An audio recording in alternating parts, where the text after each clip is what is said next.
Welcome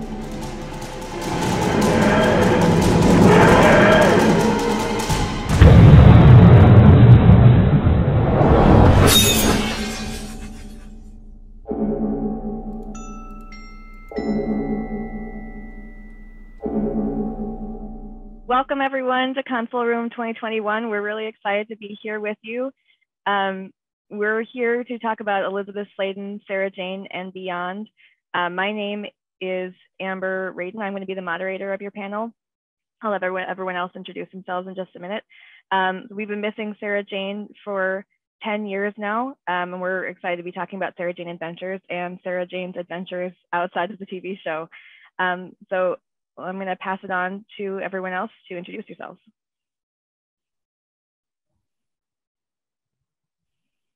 I'll go next. Whoever wants to go first. Hi, everyone. I am Jason Tucker. I am co-chair of Console Room 2021 along with Amber. And I have been fortunate enough to see Elisabeth Sladen live at Chicago TARDIS one year. I forget how many years ago that was now, but yeah, she is as charming in person as she is on the screen. And I'll go next. I'm Kathryn Sullivan. I write young adult fantasy. I've got some essays in Chicks Dig Time Lords, essays in Children of Time, the companions of Doctor Who. And back in the day, I did attend a lot of conventions where she was a guest, along with when Pertwee and she were traveling around the country, stopping at conventions and visions and a lot of conventions. Hi, I'm Gabby Santiago. I'm a writer and performer. I have worked in Strange Horizons and Clark's World, and I host a sci-fi cabaret called Revolutionary Jetpacks. I first came to Elisabeth Sladen through New Who, and then once I finished New Who, I immediately started on the Farrah Jane Adventures and also Classic Who. And I was never fortunate enough to meet Farrah Jane. She actually died like the year I started watching the Farrah Jane Adventures, which devastated me. And I've just always been really fascinated by her by Elisabeth Sladen as a performer and as a person. And I think what I've heard from both of you about how you met her just really rings true, because I think one of her biggest strengths as an actor was just how present she was in every role, in every situation, whether that be at a convention or on the screen. She brought an amazing, full-bodied, full emotion presence, and she was fantastic, and I'll always regret not being able to meet her. So let's start with, I think you're already touching on it a little bit with how we got into Farrah Jane Adventures. So Gabby, if you want to start with that and talk a little bit more about it. Yeah, so I loved Farrah Jane in School Reunion. Elisabeth Sladen just brought such a restrained emotion to that. Like, she has such fantastic vocal and facial control, and she makes very small but very impactful choices in that. And so when I was like, oh, she has her own spinoff, and then I started watching that. This was back when Netflix actually sent you DVDs through the mail. So I would get like one DVD of the Farrah Jane Adventures at a time and watch it. And I just think the Farrah Jane Adventures is such a fantastic show. It's a children's show, and that shows in the aesthetic of the goofiness and the monsters exploding everywhere with goo and things like that. But it's a very heartfelt show. Every actor on it does great. The writing is beautiful and often heartbreaking. Like the episode where she goes back in time and meets her parents, the episode where she's getting married, and then the doctor shows up. And it's just such a beautiful show. And also, just as a writer who is often frustrated with TV shows, I'm like, yes, you can let your characters hug. It doesn't ruin the dramatic tension. We need the hugs. Let Farrah Jane have hugs. She needs them. Thank you. As someone who's only seen a handful of episodes now, I'm like really excited for like what's ahead to see, because I've only seen those first few. Kathryn, how did you get into Farrah Jane Adventures? Basically, how I got into Doctor Who was the first episode I was deliberately shown because somebody wanted me to write stories in the Doctor universe. They showed me Brain of Morbius. And yes, psi powers, the matriarchal society, and Sarah Jane is rescuing the Doctor. It was just everything I was interested in. So it's because of Sarah Jane and her portrayal that I got into the show. And it was more of, so around that, back in the day, we basically shared a lot of videos. So at that time, I got to see Gulliver and Littleput and a lot of her other performances. And she's such a great actress. She always brought a lot more emotional to it. And when I started reading more about behind the scenes, like with the Third Doctor, with Time Warrior, they were writing her as the feminist. And the lines that Terrence Dicks gave her to say, she put a lot more into it and made it a lot more believable, because it could have been done so badly. Oh my gosh. But I'm still remembering Time Warrior and basically, oh, you're still back in the Middle Ages, and oh, look at the spiders. Oh, that wonderful humor and understanding that. So because I saw her first with the Fourth Doctor, and when I saw her with the Third Doctor, it was kind of the same character, but she'd grown so much by then. It was just, she basically brings so much of growth. Her character has done so much.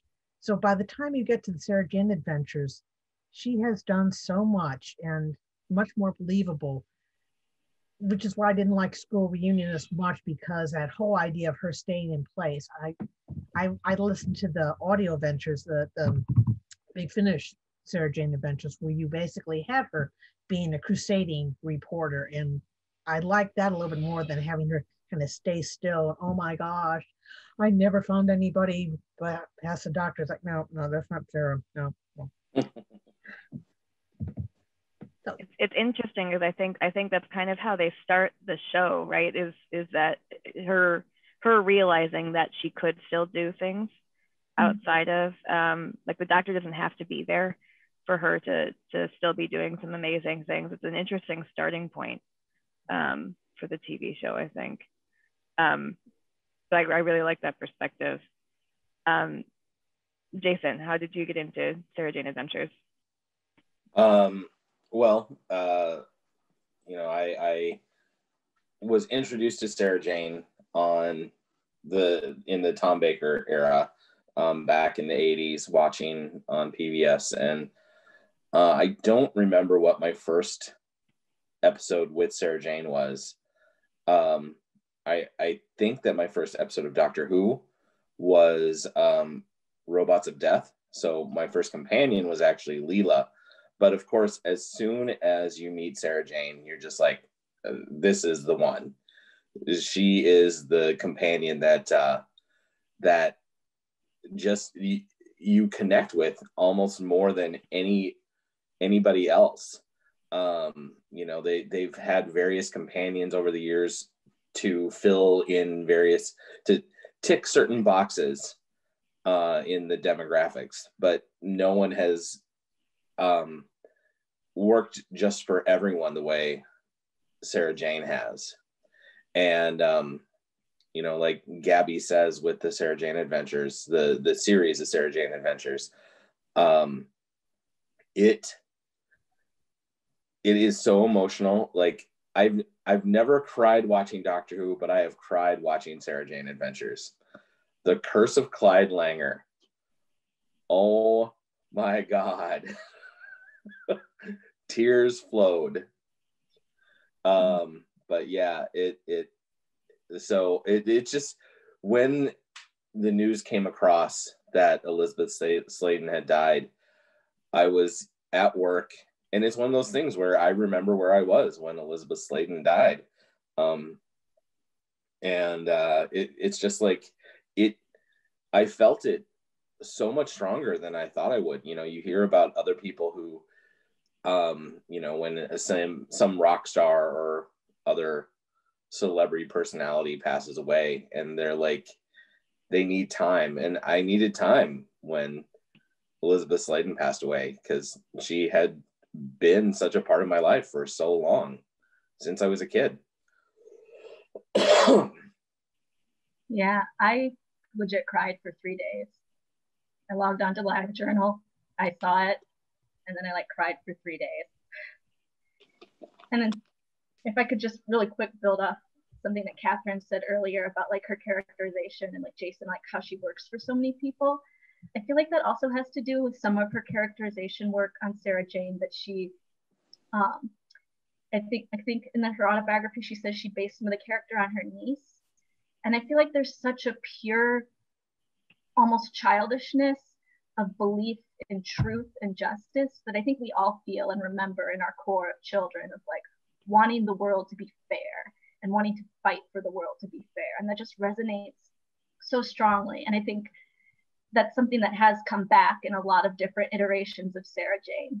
You see her with the third Doctor trying so hard to be professional and grown up and respected. And then you see her with the fourth Doctor relaxing and realizing that it's okay to be childish sometimes and wear Andy Pandy overalls and stick out your tongue and be ridiculous. And then he leaves her. And for me, that's kind of why School Reunion works, because like she's this orphan who's tried to grow up so fast without any parents, and then he leaves her. And it's like, oh, that's a huge loss and a huge betrayal, and it takes time to get over. And then that's why it works so well for her to host, to be like the anchor of a children's show, because she has that little part of her that never fully grew up because she never had that guiding force of those parents.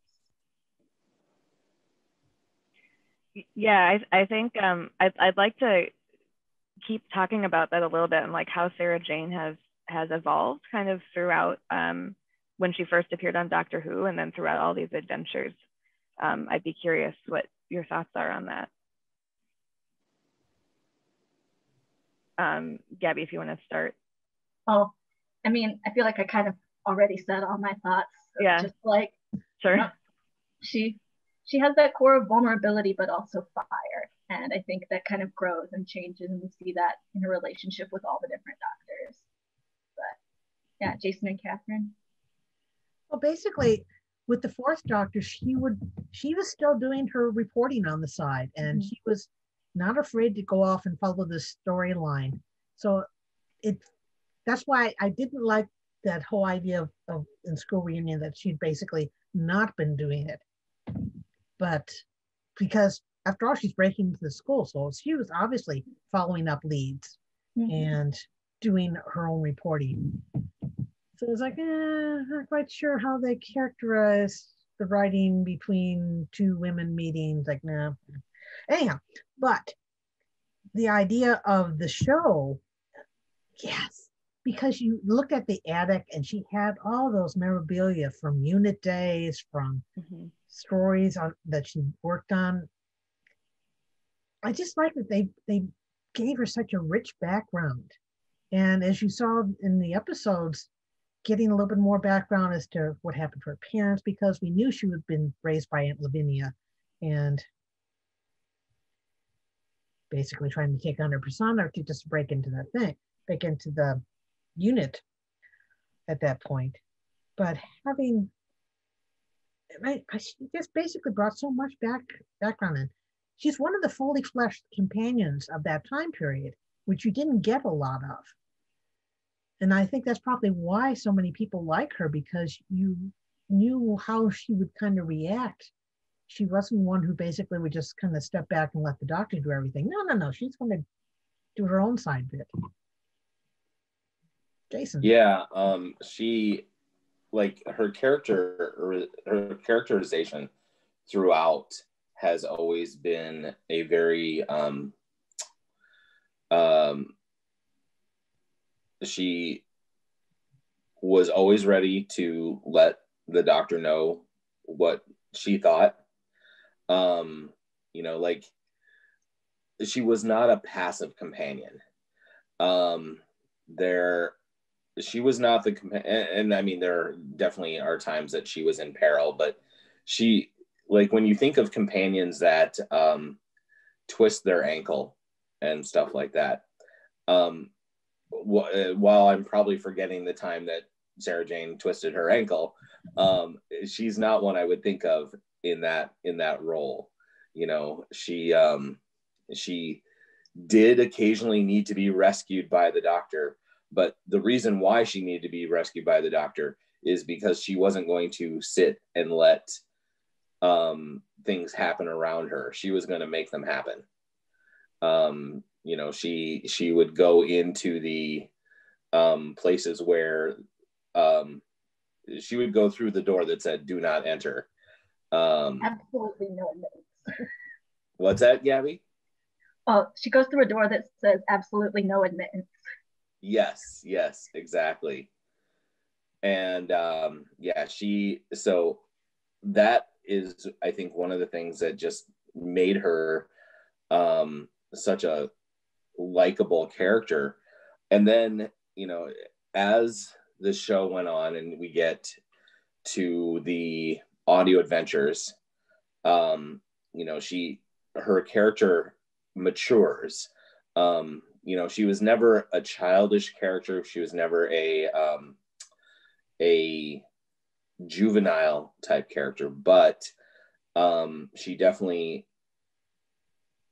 matures as a character as time goes on, in both the audio adventures and then also once we get to School Reunion and get to the Sarah Jane Adventures. You know, she has moved into that leader role where she was the doctor of the Sarah Jane Adventures. She had her own Sonic. She did. She had her own companions. Mm-hmm. She did. Yeah. And getting to see her be a mother when she never thought she would be a mother, and that wasn't in her plans, but just like that protecting and nurturing part of her, and just like kind of almost the fear she has of it, of like letting someone down. Mm-hmm. Her relationship with Luke is so beautiful. I love it. Really wish we could have seen the final season where he comes out. Yeah. And after meeting Ace and everything, that would have been fantastic. And the thing I liked about Sarah Jane was that she was rescuing the doctor constantly, starting with Time Warrior, where she rescues the third doctor. She just wasn't afraid to stand. You couldn't put her aside. She was always in the action. And I think that's why it works well with Sarah Jane Adventures, because she kept trying to push the kids aside and then suddenly realizing that, oh, no, they're just like me. They're just going to do their own thing. And I basically have to watch over them so they don't kill themselves. She has this line. I don't remember what episode it is, but she's like, but that's murder. Cold-blooded murder. And you're just like, Sarah Jane, baby, they know. But it's just like, it's so Sarah Jane because she's just so pure, and she's just so like ready to fight for it and to stand up for what's right. And yeah. So how do you think Sarah Jane has kind of impacted how companions in general have been kind of approached and how they've been written in the show? Because it sounds like she was maybe a bit of a departure from the approach that had been taken with the writing and some of the other companions prior to her showing up. See, this is the only beef I have with Sarah Jane. I love her, but she casts a long shadow, and I do feel like it makes people judge the other companions unfairly. Jo is an escapologist. Liz Shaw has multiple degrees.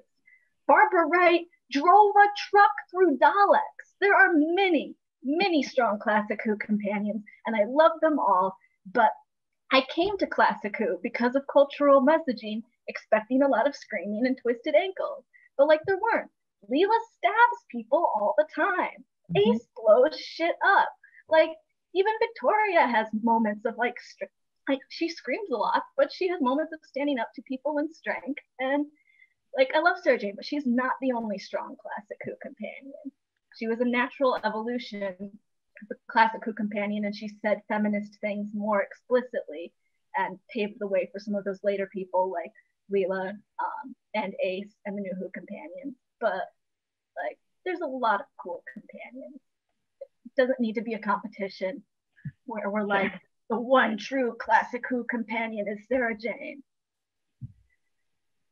So how do you think, why do you think that she's cast such a long shadow, that she spoke? Is it because of that authenticness? I've heard authenticity a lot with all of you talking about Farrah Jane. Yeah, she has that authenticness. She had wonderful chemistry with her doctor. She was on the air for like a really long time. And unlike Clara, you could see how they work together. It's like, and I have a feeling basically she was kind of chosen to come back again in Farrah Jane Adventures, basically because they knew she was on Earth. And a number of the writers of the New Who were fans of the classics, so this was the companion they grew up with, and they had they just could see ways that she could link into Earth-based stories, or a lot of the other ones like Ace could have.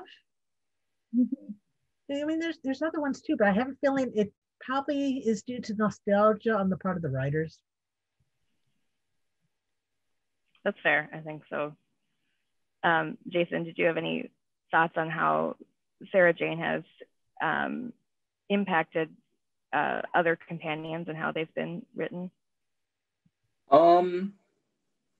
Well, I saw in the chat that Natasha mentioned Donna as kind of a newer version of Farrah Jane. And I can kind of see that. Of course, you know, so much of oh shoot, I'm blanking on her name. Catherine Tate comes through in the characterization of Donna, that it's hard to think of her as a newer version of Farrah Jane in that way, but I can completely see that you know, the modern companions are more in the mold of Farrah Jane than a number of the classic ones. You know, when Gabby, when you were talking about Barbara, I adore Barbara as a companion, and again, we have that same type of no nonsense approach where she's not going to let the doctor run roughshod over her thoughts and everything, that she's not going to be the passive companion.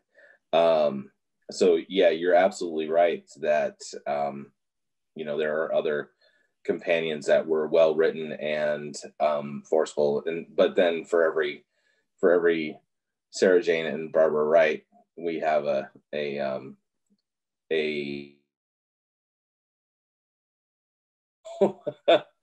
Katharina just didn't have enough screen time. I'm sure she. That's true. That's true. That's true. I mean, you're talking about comparing Donna. It's like not the runaway bride Donna who basically is walking through all these things and not observing it, but the Donna who is looking for the doctor. She could actually use networks and use social media to track down where he had appeared. That's the research part that Farrah Jane brought out. And that would have been what Farrah Jane would have been doing leading up to school reunion. I mean, I feel like she was just also very sad while doing it. And Elisabeth Sladen is very pretty when she's sad. It's just true. Gabby, I like what you said about Katharina not having enough screen time to have gotten to that. I wonder, that makes me think of something I heard about plot holes, that like there are no plot holes. It's just script and story that hasn't been explored yet, which is kind of what I think I'm hearing from a lot of you too, is that, I mean, you can't really compare companions. They all have, as with doctors, they all have good things.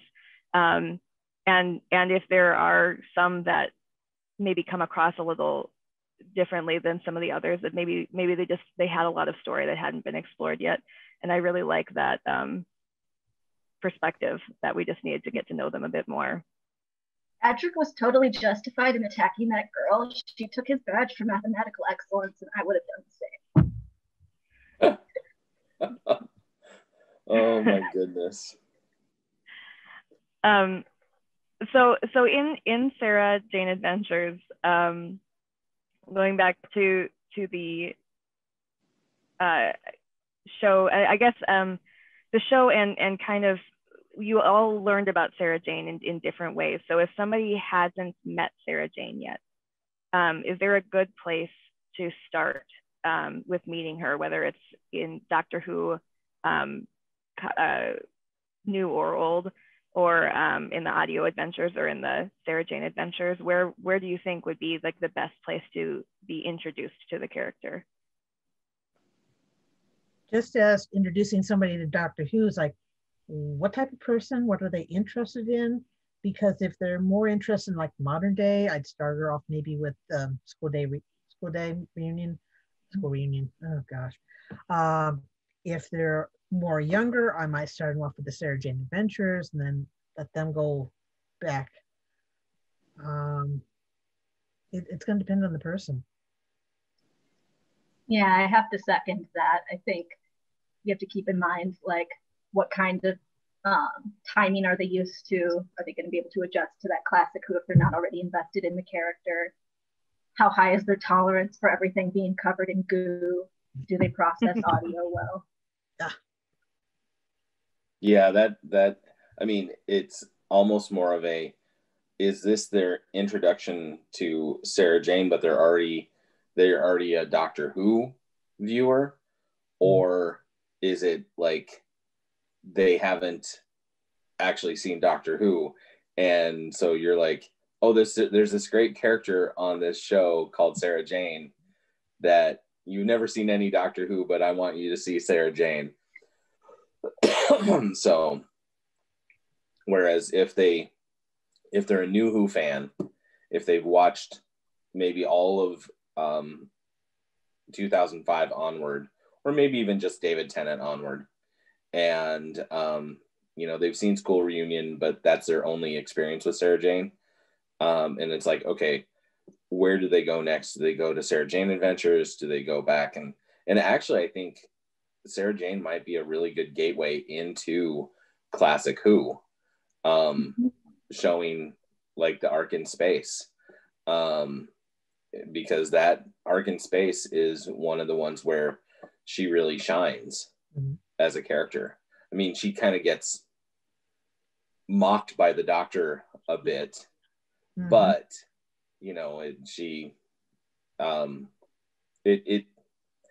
that might have been my first Sarah Jane introduction, was Ark in Space, actually.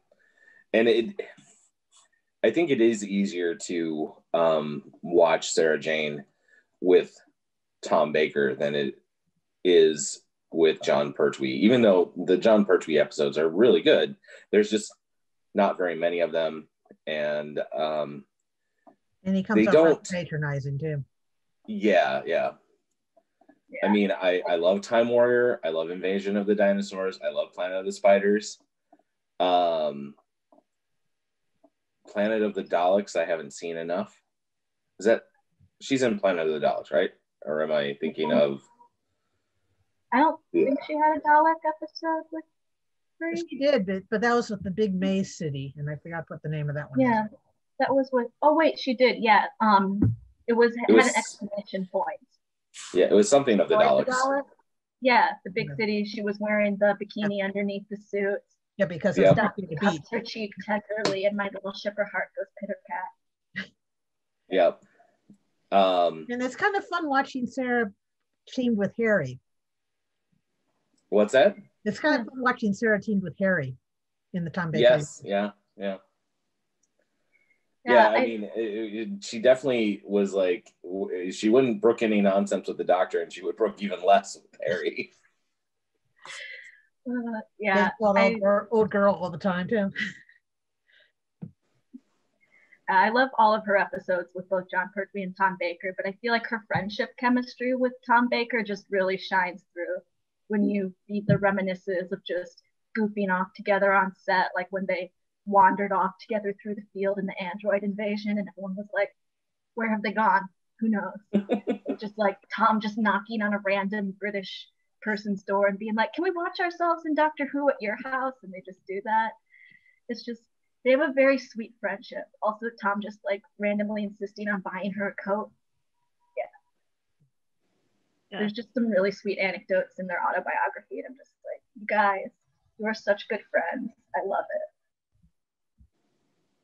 So I think going off of those, I think a question that's asked a lot is kind of where to start with the audio adventures and things outside of the TV show. Because at least in the TV shows, we have like a, you know, season 1, episode 1. So there's, regardless of where you're starting, usually there's a kind of start point, I think, rather than starting in the middle that you can sort of gravitate to.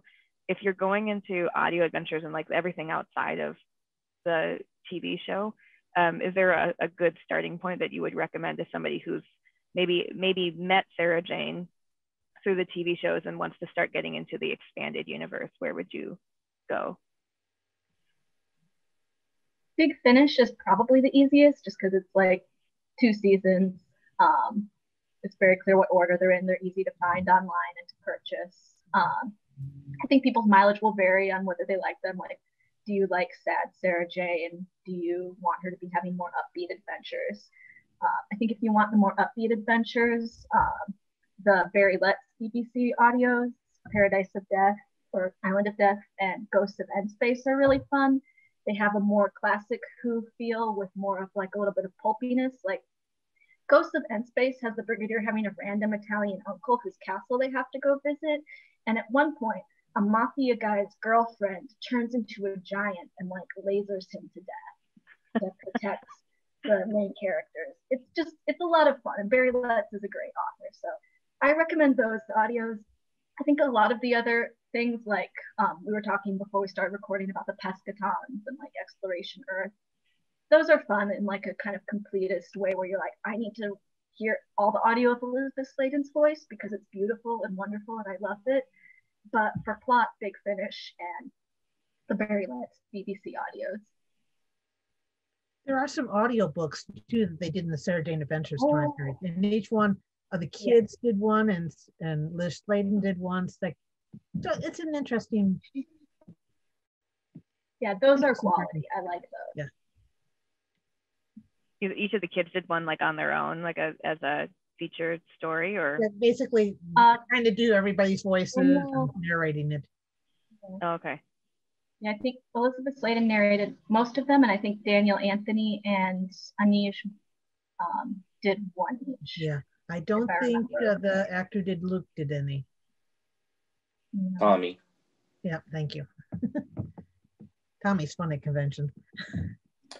Yeah, I don't have a great Farrah Jane, spending time with Farrah Jane, or spending time with Elisabeth Sladen story, but I did get to go out to Lou Malnati's Pizza with a group with Tommy Knight. So that was fun. Got to spend time with Luke.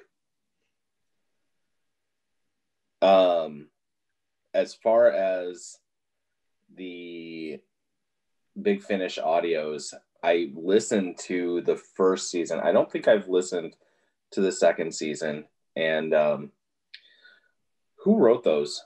Gary wrote at least one, I think, didn't he? Yeah. Gary Russell. Yeah, he did. I don't remember which one. I'd have to bring up the list. Yeah, but yeah, they're a bit darker. Yeah, they're definitely, they fit the Big Finish mold pretty well, I think. But yeah, as you say, those are kind of easy to digest and everything. They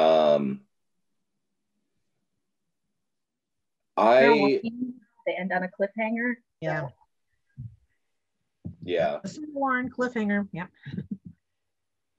What was I gonna say? The books. Have you all read many of either the Virgin series or the BBC books that feature Farrah Jane? I've read some of the episode adaptations, usually if I can find one by Terrence Dicks, because even though I don't always like his opinions, he is a good writer. And then I've read some of the original series, the original ones, but not for a good few years, and I would struggle to remember most of the plot points. Yeah, same here, because there's big, I can't remember how many, if there was any with Sarah in them. There must have been. Yeah, I mean, they were all past Doctor adventures and missing adventures for the different ranges and stuff. And I stopped reading before I ever got to, I think it was Bullet Time, which was a little controversial. In that the author of Bullet Time, who I can't remember who that was, I want to say that the author decided to kill off the character, which was not uncommon in the novel series that companions came to tragic ends in some of the books. And I don't know if that's just the writers going like, I want to make my mark or something like that, but yeah. I love killing people. It makes readers so sad. But you've got to realize if you keep them alive, you can torture them longer and make the readers sadder. Spoken like a true writer. I love that. So I know we talked a little bit about times that we've met Elisabeth Sladen in person. I know, Gabby, you said you didn't get a chance to meet her, but Jason, you did. Kathryn, did you get a chance to meet Elisabeth Sladen? Yeah, and a lot of different conventions. But she was always really nice to all the fans. She basically would listen to people, and she was such a nice person.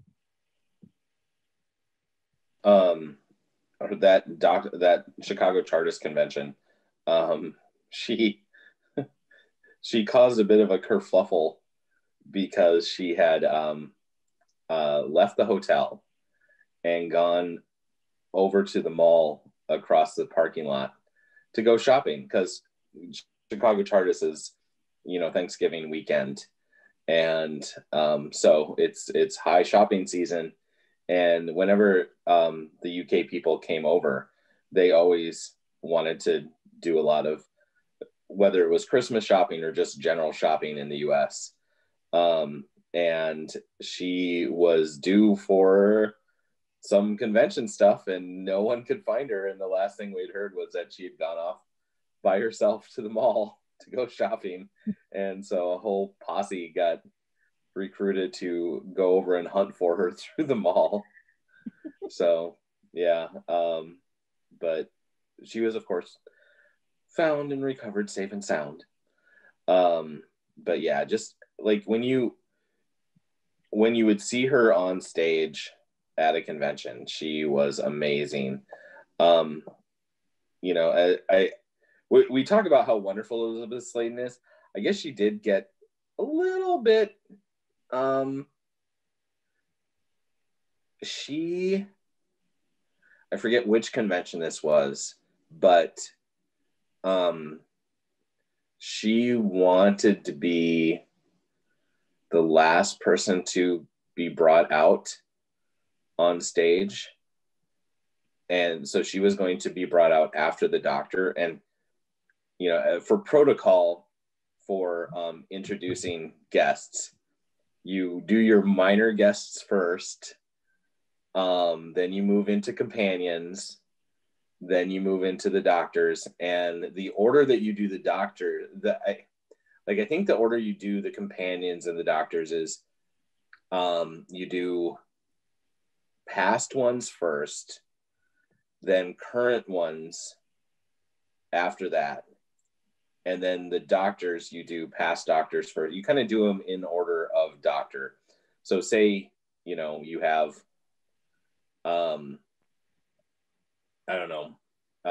say you have a convention where you actually have the current doctor, but you also have Sylvester McCoy and Colin Baker. You would introduce Colin, then you would introduce Sylvester, and then you would introduce Jody. But at this convention, Elisabeth Sladen wanted to come on after the doctor, and there was a little bit of a tempest in a teapot about that, about, you know, the order of introductions and stuff. So, but, you know, it's kind of valid, you know, like she out of the various companions, she kind of achieved the doctor status, I feel.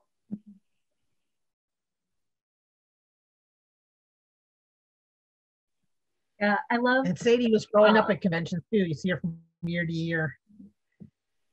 And now she's going to be voicing her mother.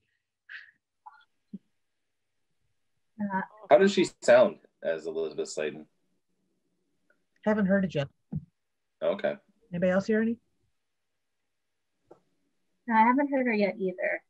But she does look a lot like her. Like, I've seen some recent pictures of her.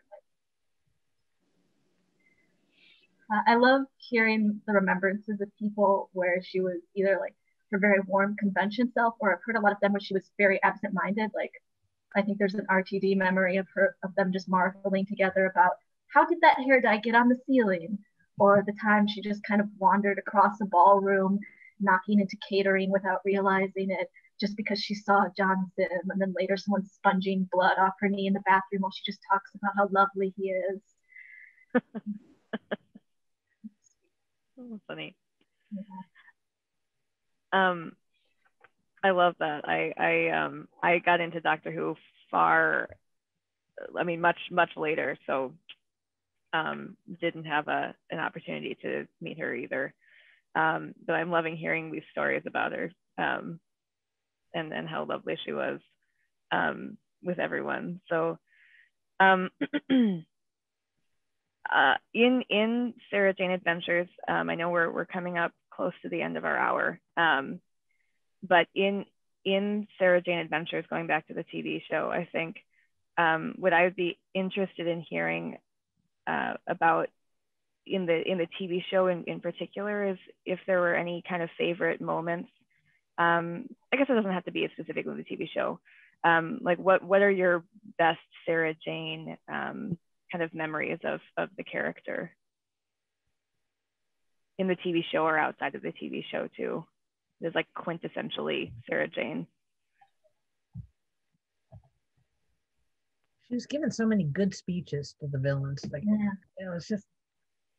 There's nothing only about being a girl. Classic Farrah Jane. Yeah.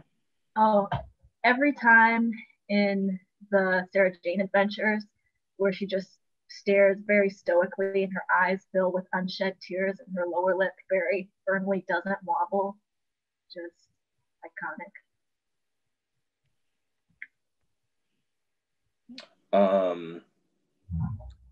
Yeah, it just, there, as Kathy said, there are so many. Her speech, dialogue with the Doctor in Genesis of the Daleks about what the right thing to do is. Her banter with Rose in School Reunion. Oh gosh, yes.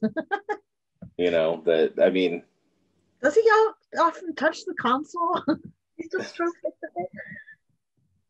And yeah, and I need to go through and watch all the Farrah Jane Adventures again, starting at the beginning. It's such a good series, and the way she connects with all of the other characters in that.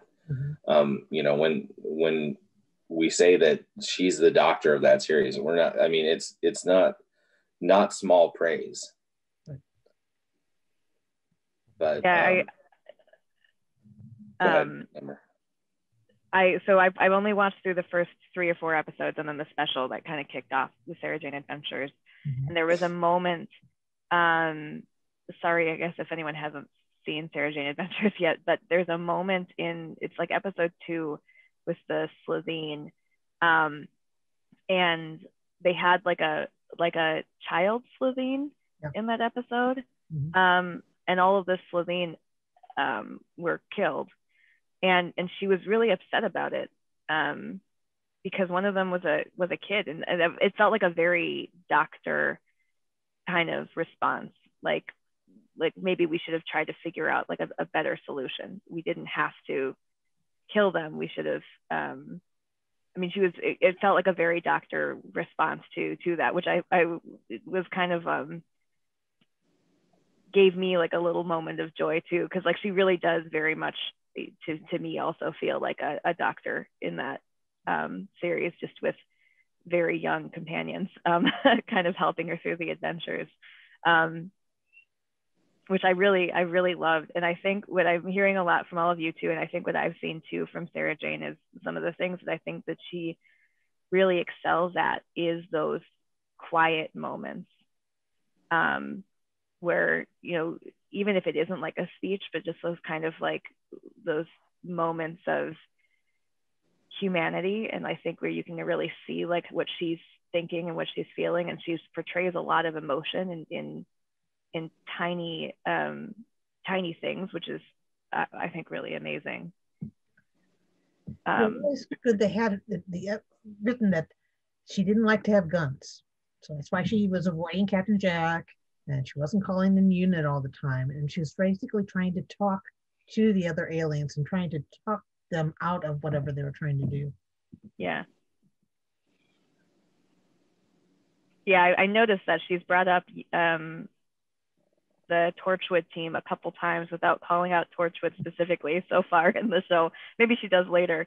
And she's been like, yeah, there's some friends that I don't know if I'd call on them for this, because they handle things a little bit differently than I do. And she seems really proud of that she's really proud of how she approaches it, without guns blazing. Mm-hmm. Is that something that is characteristic of her throughout some of the other adventures that you see? I haven't seen much of the outside of the Farrah Jane Adventures, but I know some people quibble with her no guns policy because she shoots a gun and is very good at it in Pyramids of Mars, but I think that fits just fine. You can shoot a gun at a mummy one episode and then a couple decades later have evolved your position on guns.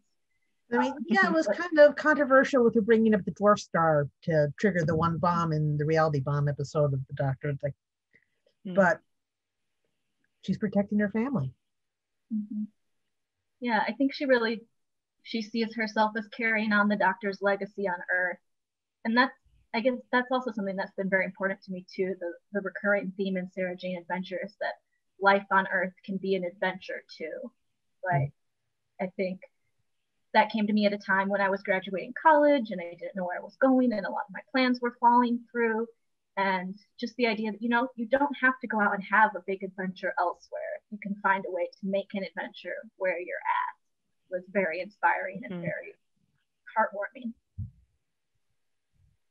I love that. I think that was how they ended the special leading into the series. And I really loved that, because I think when you think of like Doctor Who too, the big part is the travel and going elsewhere. And then there's still so much. I mean, there really is. There's so much at home that you can, maybe something that we've all been learning a little bit this year. You know, there's so much at home that you can also enjoy and have an adventure with. Jason, did you have any thoughts on that too? I mean, it would have been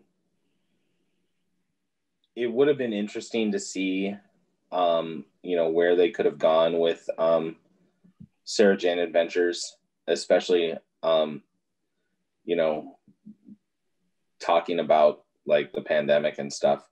But yeah, I would have liked to have seen them go off planet. And I suppose the closest we came was the planet going off planet, where she, you know, she was kind of the leader of the I forget what they call it, the Children of Time. She kind of came across a bit as a leader of the Children of Time, I thought.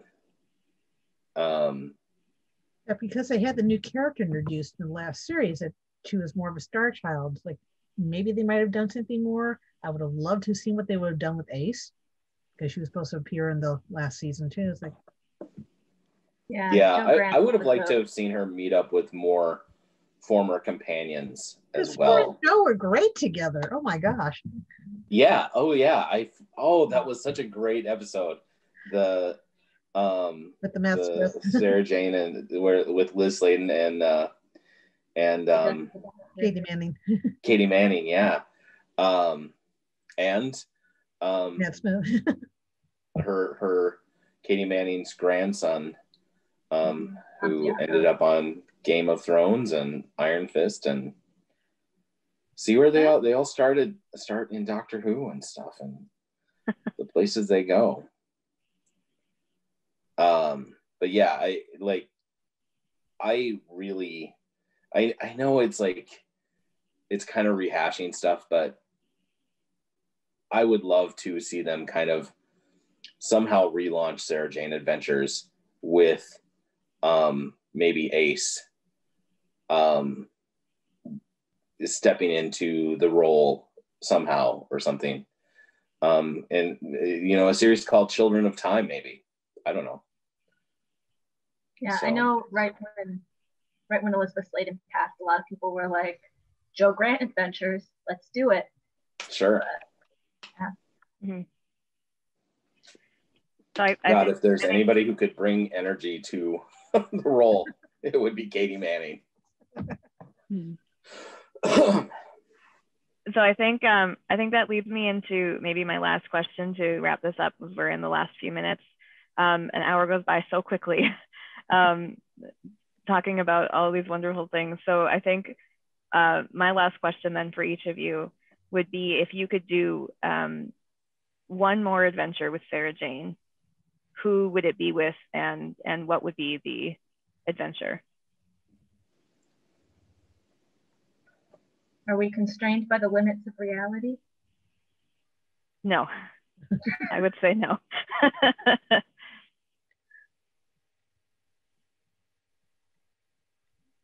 Because it would be interesting to see her meet with the 13th Doctor, with the Jodie Doctor. I was just thinking the same thing. And that would be great. Any of the kids from the series. I would also take a sequel to Downtime, in which it's confirmed that at the end of Downtime, Farrah Jane and Kate Stewart hooked up, because that is what I believe. I think that she could have helped save class. Stretch, but maybe. I haven't seen Class yet, but I believe in the power of Elisabeth Sladen to save anything. Yeah. I've just watched Sullivan and Lilliput, and I was like, excuse you, this was supposed to be a light satiric romp. Why is Elisabeth Sladen making me feel genuine human emotion about this woman's failing marriage? That's not fair. I've not seen that. I should check out some non-Doctor Who Elisabeth Sladen stuff. I'd love to see them paired up with Osgood. That'd be fun. Yes. I love Osgood meeting everyone. Like the New Series Big Finish, where she meets Joe, is everything that I would want in that. So yeah, Osgood should just meet all the classic Who companions. I would have listened to an entire Big Finish series of just Osgood fangirls over classic Who companions. Please and thank you. Yeah. The Osgood Chronicles. I love that. Yeah. She would fangirl over Farrah Jane so much. Yes. Mm-hmm. Much like that. All of us do. Yeah. We are all Osgood. Yes. All right. I love that. So with that, that brings us to the end of our panel. Thank you for spending the last hour with us talking about Farrah Jane. I hope you enjoy the rest of the convention. We have a lot of other panels. We have Discord conversations, lots of ways to continue this conversation, maybe while we're all together. And we hope to see you again soon.